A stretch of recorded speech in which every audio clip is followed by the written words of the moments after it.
Hello, अस्सलाम वालेकुम नाज़रीन, वेलकम टू द फ़ातिमाज़ किचन। आज मैं आप लोगों के साथ में शेयर करने जा रही हूँ रजब में बनने वाली खीर और पूड़ी की रेसिपी। इसके पहले भी मैंने बहुत सारी खीर की रेसिपी शेयर कर चुकी हूँ, लेकिन ये थोड़ी सी डिफरेंट है। तो रेसिपी में एंड तक बनी रहिए, तभी आपको समझ में आएगा कि इसे बनाना कैसे है। तो बिना टाइम वेस्ट किए चलिए बनाना शुरू करते हैं। यहाँ देखिए 1 लीटर दूध है, फुल क्रीम दूध है, जिसे मैंने पहले से बॉईल होने के लिए रख दी थी। इसे एक उबाल आ जाने तक के लिए मैं बॉईल करूँगी। जैसे ही इसमें एक उबाल आ जाएगा, हम गैस को बिल्कुल सिम कर देंगे और धीमी धीमी आंच में हम इसे पकाते जाएंगे। तो यहाँ एक उबाल आ जाने के बाद मैं गैस सिम कर चुकी हूँ और अब इसमें भीगे हुए चावल ऐड कर देती हूँ 150 ग्राम, मतलब कि एक चाय का जो छोटा कप होता है उतना हमें इसमें चावल ऐड कर देना है।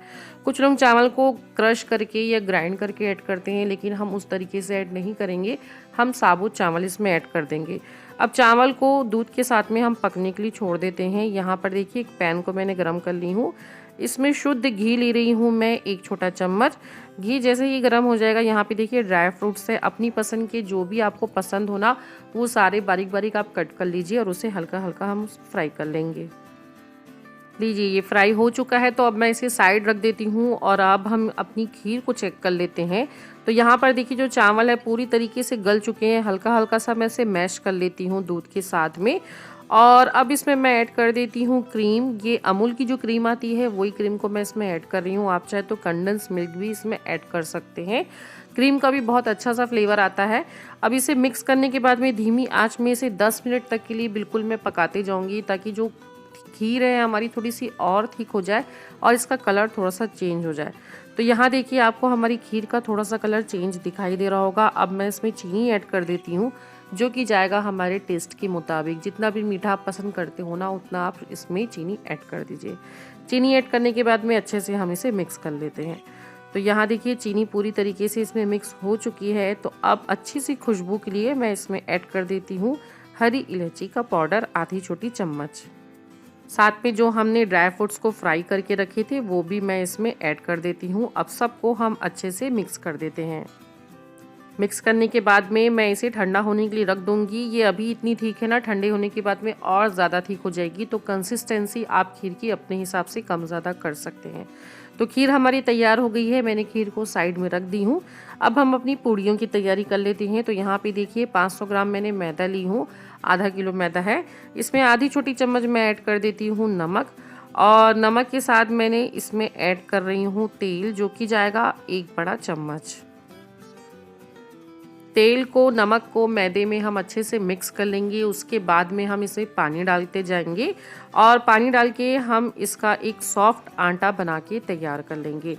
तो पानी जब मैंने इसमें ऐड करी थी तो कुछ प्रॉब्लम आई कैमरे में, तो जो मैंने आपको शो नहीं कर सकी हूँ, लेकिन आप बहुत समझदार हैं, आप आटा अपने आप से गूंद लेंगे।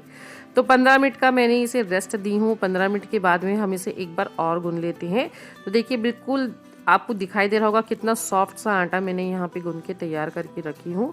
अब चलिए इसकी पूड़ियाँ बना के तैयार कर लेते हैं। तो पूड़ियाँ बनाने के लिए भी मैं सूखे मैदे का इस्तेमाल कर रही हूँ, आटा बिल्कुल हम इस्तेमाल नहीं कर रहे हैं। तो पतली पतली सी हमें इसकी पूड़ियाँ बनानी है, मोटी नहीं बनाएंगे वरना वो सॉफ्ट बन जाएगी। जो रज्जब की खीर और पूड़ियाँ होती है ना, वो पूड़ियाँ जो रहती है थोड़ी सी खस्ता होती है, तो इसलिए इसे हम खस्ता बनाने के लिए बिल्कुल पतली पतली सी बेलेंगे। एक पूड़ी यहाँ पे मैंने आपको बेल के दिखाई हूँ, दूसरी पूड़ी फिर से मैं बेल देती हूँ। छोटी छोटी सी लोइयाँ लेते जाइए और उसकी पूड़ियाँ बना लीजिए। तो एक साथ पहले पूड़ियाँ बना के रख लीजिए, उसके बाद एक साथ हम उसे फ्राई करेंगे।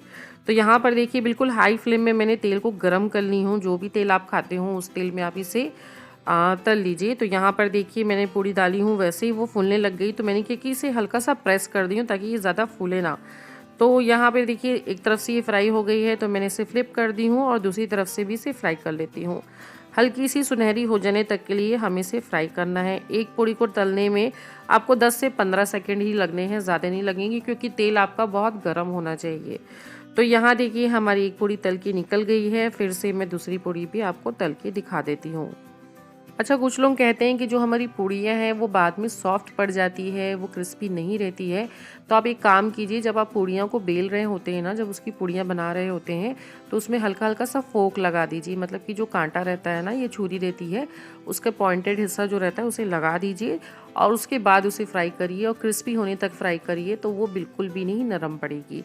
तो यहाँ देखिए जो हमारी खीर पूड़ी बनके तैयार हो गई है। तो रजब के महीने में इस तरीके से आप लोग एक बार ज़रूर ट्राई करिए। और अगर मेरी रेसिपी अच्छी लगती है तो लाइक देना बिल्कुल भी मत भूलिए, शेयर करना मत भूलिए और चैनल पे फर्स्ट टाइम आए हैं तो सब्सक्राइब करना भी मत भूलिए। सो नाज़रीन, अपना बहुत सारा ख्याल रखिए, दुआ में मुझे भी ज़रूर याद रखिए। अल्लाह हाफिज़।